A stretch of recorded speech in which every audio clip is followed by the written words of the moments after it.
Yep, 2 consecutive weeks. Episode 5 of the Off Topic podcast. With me, as always, is Jordan. How's it going? Hello.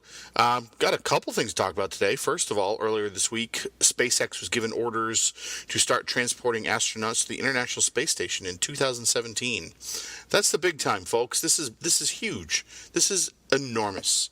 And congratulations to SpaceX people. This is, as far as I'm concerned, this is really the first true commercialization of space. And it's a long time coming for this company, it feels like. Yeah. I mean, obviously they've had their problems, but I'm not sure why they thought that landing a rocket upright on a barge was a good idea. Well, it only failed, spectacularly twice? Yeah, rapid disassembly. I like that, rapid disassembly. It's kind of slick. I'm happy with it. It's great. I mean, obviously we never got the future that I was promised when I was a kid, but, you know, I've got the internet in my pocket with an iPhone, so I guess I shouldn't complain that much. Expansion in space is something that humanity is always going to go towards, either out of necessity or out of, desire to do it. Yeah. And it's good to see that these companies were able to take private companies to expand this, since we've kind of cut back on that sort of spending. I agree. I mean, you can laugh at the failure of re-landing a ship, but when you come down to the economics of it, that's a smart move. Well, if you can reuse a rocket rather than having to build a new one every time. Right. Well, let's oversimplify the issue and say space travel is hard. When the United States cut back to just the space shuttle, we didn't have any upper Earth orbit capability. All we had is low Earth orbit for the longest time. And the space shuttle was good for 1979. It was less good for 2000. So never got the promised replacement. The Soviets scuttled their Buran. It just... Space got less interesting as, well, I guess the world economy went to crap, I suppose. But even still, that's something that you figure we would put some sort of emphasis on. I don't know. I guess it's multi-layered in the fact that we have climate change deniers and the population's booming. I guess people can't put two and two together and realize that eventually we will have to expand. A big rock from outer space is going to end us sooner or later. It's two options: expand or decline. Yeah. You're right. Not too happy about what that second one could possibly mean. Yeah, the decline's a little rough. Well, keep in mind there are other private concerns looking at this. I would say that the most of which is it's not going to be without consequence, possibly. Well, I mean, SpaceX has failed. Yes, and Brandon Page have got a lot of money in an asteroid mining firm. So, it'll be interesting to see what happens with that in the next 10 or 20 years. So, the treaties were only recently signed saying that what you mine is yours. So, in space, that is. So, there is the potential for them to make a great deal of money on this. We'll see how it goes. I mean, right now it's a money pit, but... what's it going to take? Just one good, rich asteroid and bring stuff back, right? Yeah. And their original investment is more than paid for. But we'll see how it goes. I mean, space travel, we lost a couple shuttles for a couple different reasons, for complacency and procedural violations, et cetera, et cetera. But space is hard. I'm not trying to be callous or anything about it, but people are going to die. Yeah, and currently we have failures of basic resupply missions. Yeah. And this is in the hands of private companies. But, it's good to see that even though this sort of stuff is happening, they're pushing harder to make sure it doesn't happen again. Yeah. But even still, to, again, oversimplify it, space is hard. Space is hard, yes. So there you go. I'm pretty happy about that. SpaceX, good on you, people. Jessica Jones, the next installment of the next Marvel TV show, is available for watching right now. So go do it, hit pause, and come back. Okay. All of it. Yeah. Well, welcome back. It's now 8 hours later. What'd you think? From what I watched so far, it's pretty good. It's a little different than what we've seen so far. It feels different, yeah. Yeah, you don't get the sense that characters are these overpowered people immediately. Yeah, because they're not. Even the Jessica Jones in the original comic is not like that. Yeah, they're never quite up to the Avengers level, though. Depends what iteration you're talking about. True enough. Yeah, that's true enough. That gets a little muddy. Well, it always does in comics, though. It continues the idea of what they established in Daredevil, though. Mm-hmm. It's still that gritty, darker look at things it has the touches of hope, but also the deepness of despair that these people feel. Yeah. David Tennant, what do you think? I've been looking forward to seeing him in this because obviously big fan. Yeah, he's done a lot of great stuff. Doctor Who, obviously, his Hamlet was pretty good. Harry Potter. Oh yeah. I tend to always forget he was in that because he wasn't in that as much as everything else. It seems like. But what an interesting take on a character. I know. And I tend to forget how well he could delve into that idea of a villain. Yeah, I wasn't sure. I think his Harry Potter performance was over the top, but I think intentionally so. This was different. This was not. Yeah, it's hard to put a finger on it. I wasn't sure how he was going to do. Yeah, I'm happy. I mean, I'm trying to figure out how spoilery I want to get. I don't think I want to get that spoilery. They allude up to things very well. Yes. And they make an interesting use of flashbacks and immersion, though some of the filming techniques kind of annoy me. But. Totally different style than the Avengers movies, totally different style than, well, frankly, just about everything else we've seen in Marvel, with the exception of Daredevil, you're right. And even still, from Daredevil, it's less focus on action than the footwork of things. Yeah, if you could call a superhero movie psychological, it is that. Yeah. The use of tilt shift really annoys me, though. Well, yeah, tilt shift has had its day, and its day is not today. I understand what you're saying, but that's just an execution. That's got less to do with storytelling as it does with execution. I know. I just watch it, and I'm like, really? Did you need to do that again? You want to do that for establishing shots or something every once in a while? Feel free. But once it starts drifting into the overuse of lens flares from Abrams... Oh, God. Hey, look, a spoon, lens flare. It's good to see that kind of thing and have them playing with it to establish a different aesthetic, but tone it down, guys. Tone it down, guys. Okay. But yes, I have seen 2.5 episodes. You have seen, right now, 4. Is that correct? Yes. After this, I'll probably go back to the rest. Okay. Well, that's fair enough. So in any event, for the 6 episodes between the two of us we've seen, 2 thumbs up. Yep. So there you go. Mark Hamill came out this week and said, I've got some secrets about Star Wars, but, I've got money tied up and not telling you. So, what are we going to do with that? I mean, is he a good guy? Is he a bad guy? I don't think I care. I mean, I think there's a reason we haven't seen him. I think it's a significant plot reason why we haven't seen him. They really, J.J. Abrams, he really botched the whole, no, it's not Khan in Star Trek. Everyone knew it was Khan. Is Luke the big bad guy in this? Well, no. We've seen Kylo Ren. We've seen the actor who plays Kylo Ren in and out of the costume. So he's not Kylo Ren. Is he some other big bad? Maybe. Well, we don't know, too, because if you don't remember how much of the marketing campaign from the Phantom Menace. Yeah, well, for that matter, he might even be dead. I mean, if you think about it. He might just be a blue hologram. The blue glowy guy, not blue hologram, right? That's a force spirit or whatever the hell you want to call it. Well, we haven't really seen anybody fill in the mentor role yet. Yeah, that's true enough too.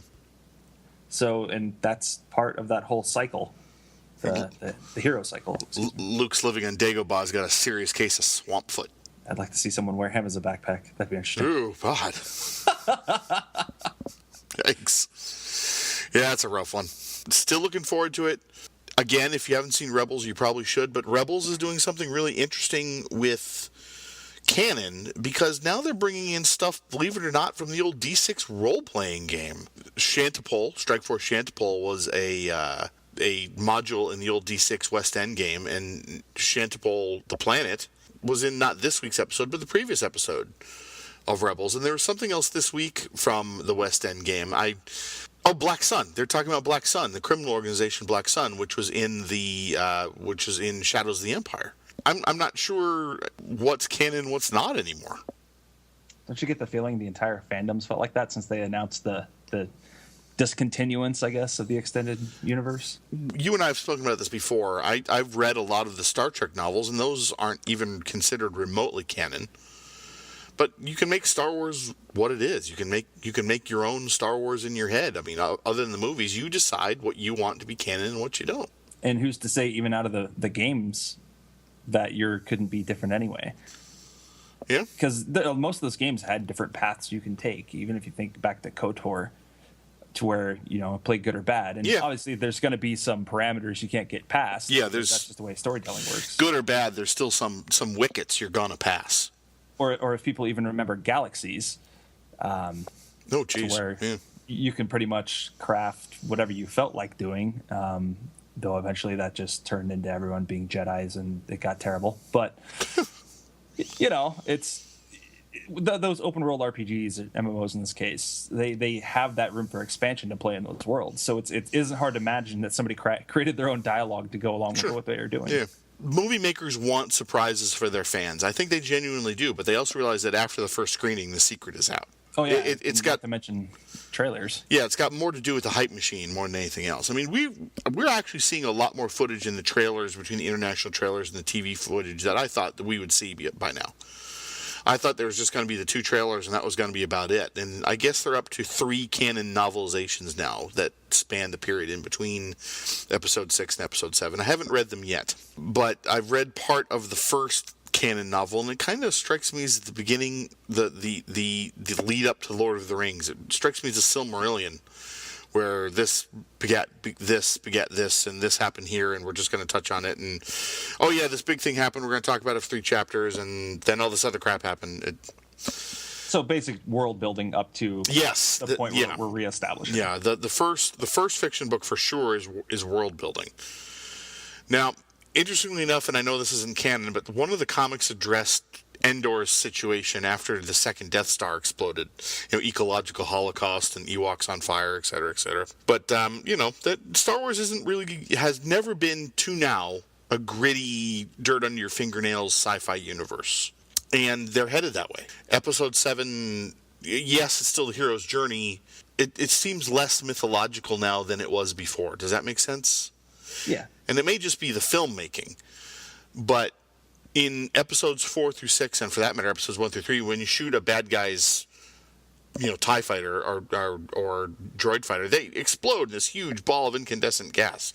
Well, not anymore. Now they break into parts and spiral in atmospheres and things of that nature. We'll see. I mean, I know Rogue One is supposed to be hard sci-fi. We'll see what episode 7 is. But let's not forget that they kind of have to make sure that 7 succeeds. Yeah. Because they're trying to turn it into this whole tentpole juggernaut that can be used year after year. There's a lot of merchandise out for episode 7 now, and I wonder how much of it is sold. I wonder what kind of dollar value they're talking on that. So, I mean, I wonder if you can even say at this point, just based on merchandise sales alone, that the movie is a success. It'd be interesting to see how those numbers break down between fandom and new people, though, as well. Yeah, I wish you could get that number, though, right? Oh, yeah, that's a really hard one to nail down. And for that matter, where do you draw a line between fans and normal people, right? I mean... Yeah. I'm curious to see how much of a percentage of viewership now would be new. I don't even know. I mean, there's got to be people that haven't seen Star Wars, I presume. I think the mark of success is people seeing it multiple times. I think that the first week is going to completely and utterly destroy box office records all over the world. Yeah, probably. And I think how Disney will measure the success of this sounds so strange to say, how Disney will measure the success of Star Wars is on repeat viewing, is on how many weeks it stays in the theater. Will it stay in the theater for more than a year like the original Star Wars did? I mean, yes, completely different time in human history. I get that. I'll say you're really lucky to get 3 months. I'd be really surprised if it's only 3 months. I think that if it doesn't make it to just shy of the summer movie season, I'll be very surprised. You know what I mean, though? I mean, that seems to be the shelf life that theaters tend to have these days. I understand what you're saying, but I think that for the first time in a very long time, I think that this is going to be a movie that people are seeing 3 and 4 and 5 times, and after the initial rush of every theater filled with different people every time, I think there will be people that will go watch it all day, multiple times a day, like it was for the first 3, episodes 4, 5, and 6. When I say first 3 movies, just go with me, and henceforth, when I say first 3 movies, it means Star Wars: A New Hope, Empire Strikes Back, and Jedi. Okay, let's just go with that. You already have things happening, though, like people dropping down $2,800 to be the only person watching it on open day.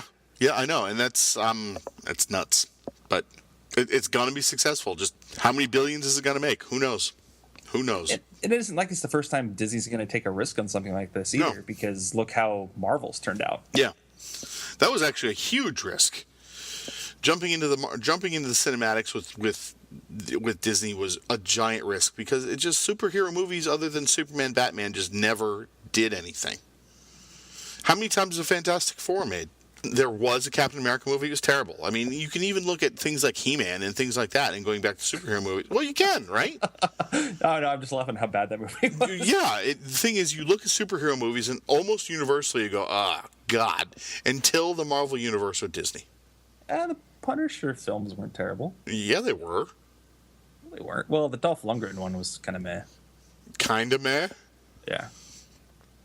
I don't know. It fits that role of cheesy action hero movies. Yeah. So I kind of don't hate them automatically. But the Thomas Jane Punisher, I thought that was pretty good.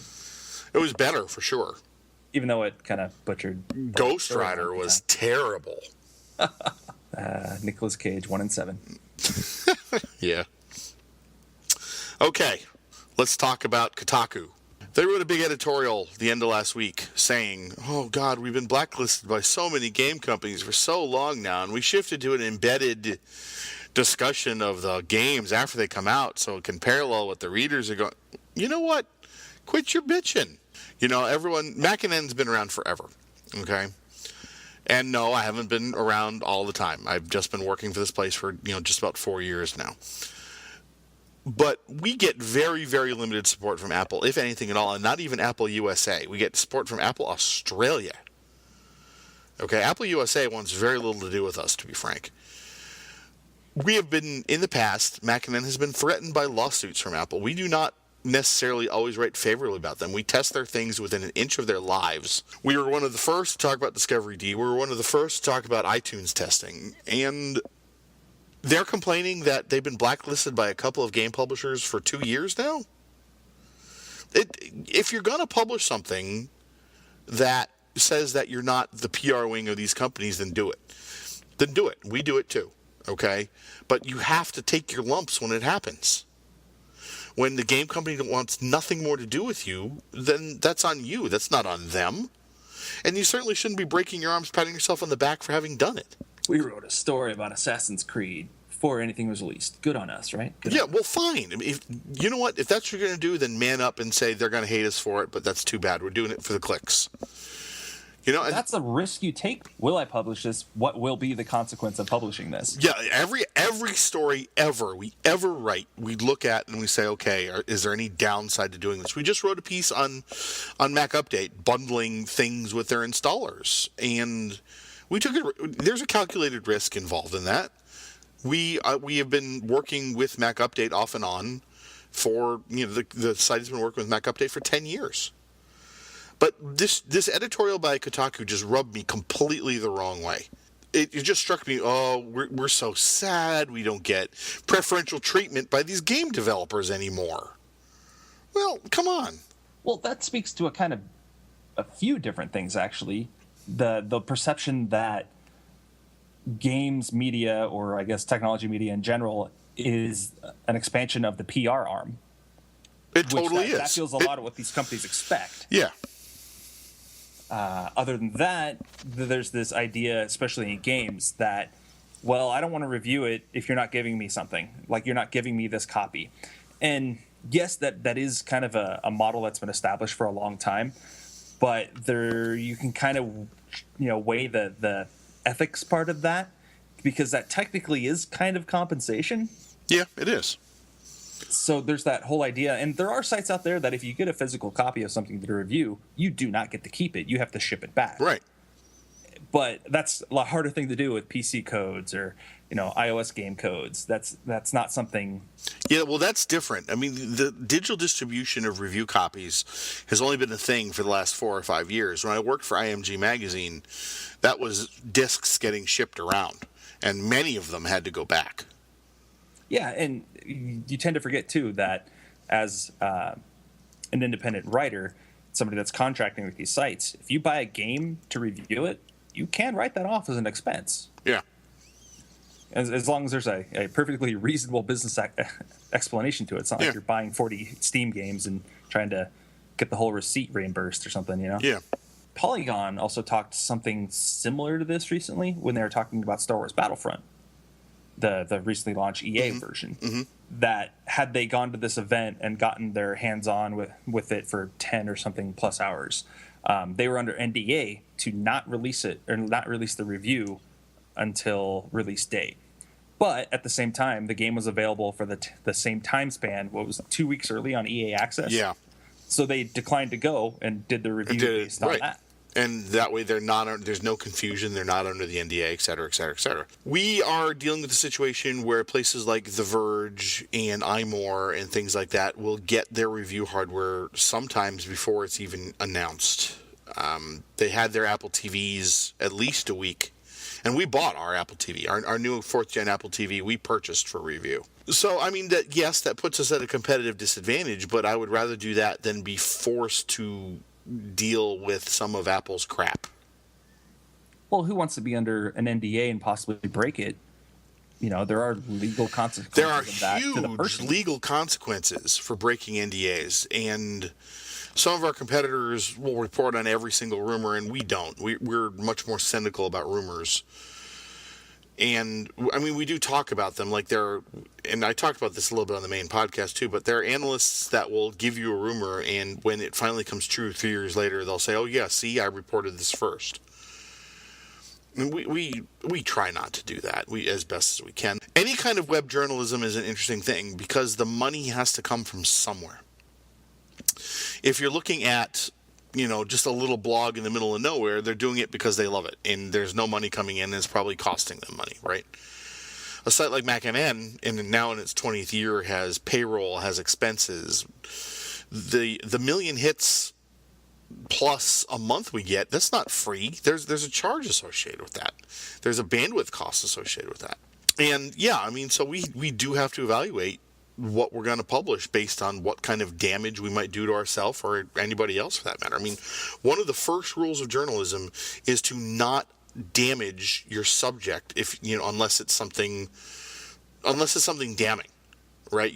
If something is going fine and your report screws it up for no other reason than you're involved in it, that you should not be involving yourself in the story.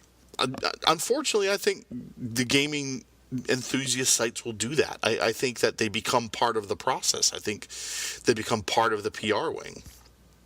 And that's what that whole system seemingly has become. I don't see anything wrong with PR companies, approaching someone saying, hey, we have this game, we'd like if you play it, but don't expect, preferential treatment, don't expect to have a glowing review. Right. It's like, hey, you asked me to do this, I had the time. Sure, there are other people that will essentially blacklist you for not doing what you wanted them to do. We have a couple PR firms that don't want to work with us anymore because we've said something negative about their product. And that has happened over time, and with a site that's been around like we have, the PR firms will slowly come back around and say, well, okay, do you want to try this again? They're either happy or they're not, but I make sure when somebody's soliciting me for a review, I say, look, this is a review. This is not me regurgitating your press. If we're going to look at this hardware with it in our hands for review, we are reviewing the hardware.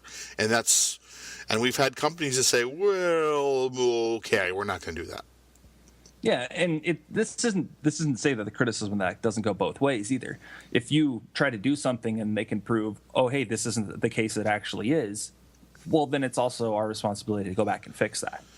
Yeah, I mean, there have been problems in game journalism. Like Jeff Gertzman left because he was forced out. Because he was forced. What was it? Was it one of the Assassin's Creed games? I wouldn't say. No, it was Kane and Lynch. Kane and Lynch had given a lot of money in advertising, but they reviewed the game very, very badly. Well, because frankly, it was a crappy game. And he got ousted because of that crappy review.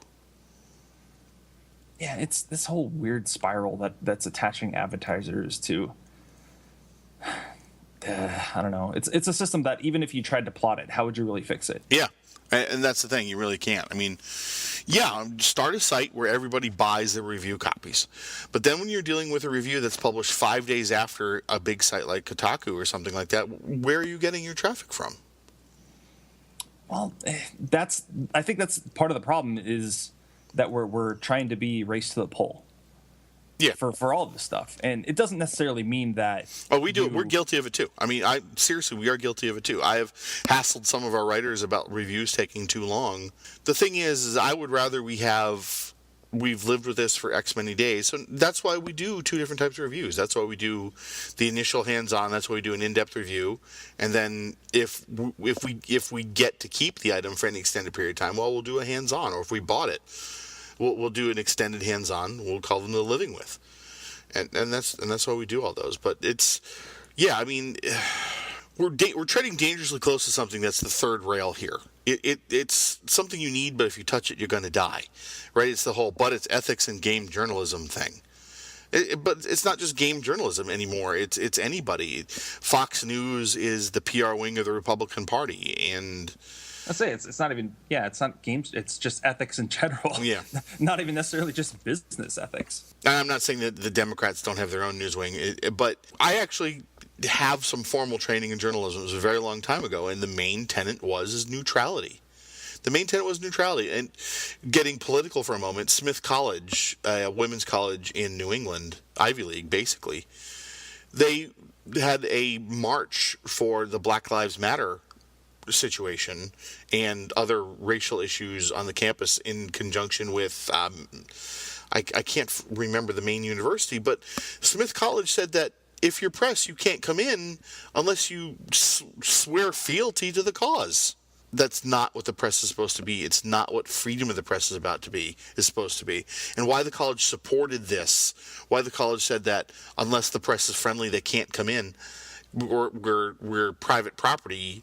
Well, I just don't understand that. I don't see where, even private property or not, if they get $1 federal dollar or $1 state dollar, any kind of tax break, I don't see where they're allowed to hamper freedom of the press like that.